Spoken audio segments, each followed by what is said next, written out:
Bismillahirrahmanirrahim. Assalamualaikum warahmatullahi wabarakatuh. Pada kesempatan kali ini saya akan menguraikan tajwid pada surat Al-Baqarah ayat yang ke-7. Langsung saja. Bismillahirrahmanirrahim. Pada lafaz khatamallahu, di sini ada alif. Alif di sini dinamakan hamzah wasol. Hamzah wasol ini tidak dibaca ketika kita membacanya dari kalimat atau huruf sebelumnya. Nah, kalau kita membaca dari khotama berarti termasuk membaca dari kalimat sebelumnya. Maka ketika membaca dari kalimat sebelumnya, hamzah wasol di sini tidak dibaca, melainkan langsung masuk ke dalam huruf lam yang ada di depannya. Lam yang ada di depannya namanya lam jalalah. Khatamallahu. Nah, seumpama kita membaca dari hamzah wasol, maka kalimat yang di depannya saya tutup, maka hamzah wasol di sini dibaca, yaitu berharokat fathah. Allahu. Nah, seperti itu. Di sini ada lam jalalah. Lam jalalah ini berharokat fathah yang berdiri dan ada tasjidnya, di mana sebelum lam jalalah adalah huruf mim yang berharokat fathah. Maka jika sebelum lam jalalah adalah huruf yang berharokat fathah, maka lam jalalah di sini dibaca tebal. Khatamallahu. Nah, bukan khatamallahu, tapi harus tebal. Khatamallahu. Nah, di sini panjangnya 2 harokat. Berikutnya di depannya ada lafaz ala. Nah, lam di sini berharokat fathah yang berdiri. Ini termasuk bacaan mad tabi'i. Panjang bacaan mad tabi'i 2 harokat. Ala 2 harokat. Berikutnya yaitu lafaz qulubihim. Di sini ada huruf lam berharokat dhamma bertemu dengan huruf wawu berharokat sukun. Maka ini termasuk bacaan mad tabi'i. Panjang bacaan mad tabi'i 2 harokat. Qulubihim. Di sini setelah huruf ha yang berharokat kasro ada huruf mim berharokat sukun. Maka ketika membaca huruf mim berharokat sukun tidak boleh didengungkan dan tidak boleh dipantulkan. Qulubihim harus jelas. Setelah huruf mim berharokat sukun ada huruf wawu berharokat fathah. Maka jika huruf mim berharokat sukun bertemu dengan huruf wawu, maka ini termasuk bacaan idhar safawi, harus dibaca jelas. Qulubihim wa ala. Nah, harus jelas, tidak boleh mendengung. Qulubihim wa ala. Nah, tidak boleh, serta tidak boleh dipantulkan. Qulubihim wa ala. Tidak boleh, harus jelas, dan ini termasuk bacaan idhar safawi. Berikutnya pada lafaz ala, lam di sini berharokat fathah yang berdiri. Maka ini bacaannya, panjang bacaannya 2 harokat, dan ini dinamakan mad tabi'i. Berikutnya lafaz sam'ihim. Nah, di sini ada huruf mim berharokat sukun, sama seperti sebelumnya berharokat sukun. Maka ketika membaca huruf mim berharokat sukun tidak boleh dipantulkan serta tidak boleh didengungkan, harus jelas. Sam'ihim. Bukan sam'ihim, bukan seperti itu, serta tidak boleh didengungkan. Sam'ihim, tidak boleh didengungkan, harus jelas. Di sini ada huruf mim berharokat sukun, sama seperti sebelumnya, tidak boleh dipantulkan serta tidak boleh didengungkan. Setelah huruf mim di atas ini kecil ada tanda waqaf, qola kecil ini. Tanda waqaf qola kecil ini berarti atau mempunyai makna lebih baik dihentikan atau lebih baik berhenti di sini ketika membacanya. Berikutnya pada lafaz wa'ala, pada lafaz wa'ala, lam di sini berharokat fathah yang berdiri dan di atas lam ada benderanya, maka ini termasuk bacaan mad jaiz munfasil. Panjang bacaan mad jaiz munfasil 2 sampai dengan 5 harokat. Wa'ala 2 sampai dengan 5 harokat.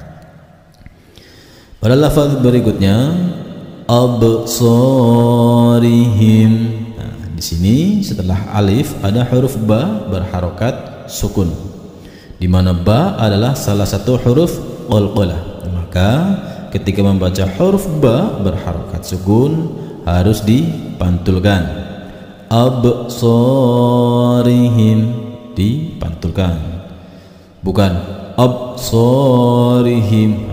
Itu tidak dipantulkan, tidak boleh, karena huruf ba termasuk huruf qalqalah. Maka ketika ba berharokat sukun harus dipantulkan.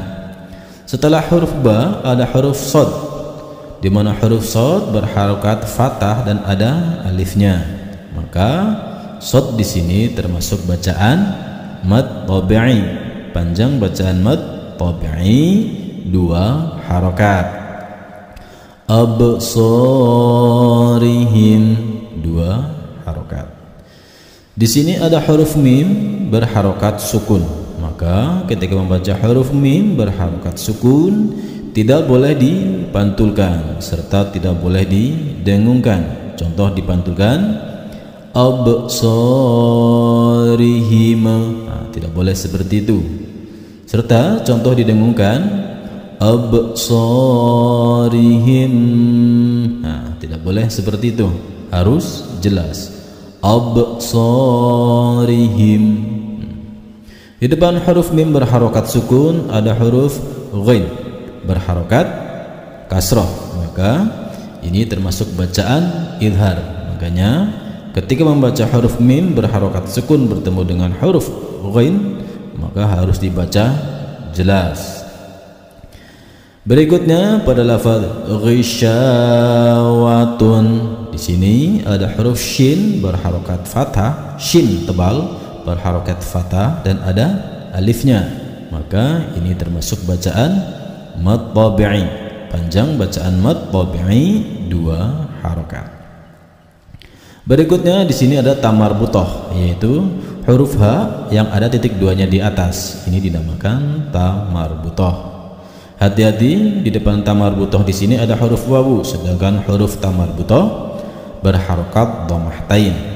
Ketika huruf berharokat dhammahtain bertemu dengan huruf wawu, ini dinamakan idgham bi gunnah, yaitu harokat dhammahtain di sini dimasukkan atau dileburkan ke dalam huruf wawu yang berada di depannya. Maka huruf wawu yang ada di depannya ada tasjidnya. Cara membacanya ghisyawatu walahum. Hati-hati, tulisannya ghisyawatun walahum, tetapi cara bacanya dhammahtain di sini dimasukkan atau dileburkan ke dalam huruf wawu yang ada di depannya serta tidak boleh disentak. Ghisyawatu walahum, tidak boleh disentak, ditahan beberapa detik atau 2 ketukan. Ini dinamakan idgham bi gunnah. Berikutnya di sini ada huruf mim berharokat sukun bertemu dengan huruf ain. Walahum adzabun. Huruf mim berharokat sukun bertemu dengan huruf ain berharokat fathah. Maka ini termasuk bacaan idhar, harus dibaca jelas. Mimnya tidak boleh dipantulkan dan tidak boleh didengungkan, harus dibaca jelas. Berikutnya setelah huruf ain ada huruf dzal berharokat fathah dan ada alifnya. Maka dzal di sini dinamakan bacaan mad tabi'i, panjang bacaan mad tabi'i 2 harokat. Adzabun 2 harokat. Berikutnya setelah huruf ba yang berharokat dhammah tain bertemu dengan huruf ain, maka jika ada huruf berharokat dhammah tain bertemu dengan huruf ain, maka ini harus dibaca izhar, jelas. Adzabun azim, dibaca jelas. Di sini ada huruf dha berharokat dha berharokat kasroh bertemu dengan huruf ya berharokat sukun. Di depan huruf ya ada huruf mim berharokat dhammah tain.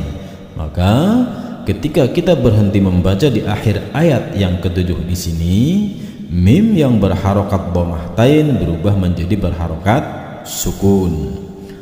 Azim, serta jika mim berharokat sukun tidak boleh dipantulkan. Azim, tidak boleh dipantulkan. Di sini ada huruf dha berharokat kasroh bertemu dengan huruf ya berharokat sukun, dan di depan huruf ya ada huruf mim berharokat sukun jika dihentikan. Maka ini termasuk bacaan mad aridis sukun, panjang bacaan mad aridis sukun 2 sampai dengan 6 harokat. Adzabun azim 2 sampai dengan 6 harokat. Saya baca dari depan. Bismillahirrahmanirrahim. Khatamallahu ala qulubihim wa ala sam'ihim.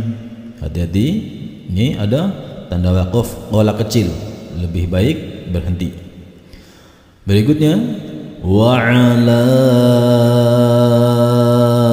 absarihim ghishawatun wa lahum adzabun azim. Demikianlah menguraikan tajwid pada surat Al-Baqarah ayat yang ke-7. Semoga bermanfaat.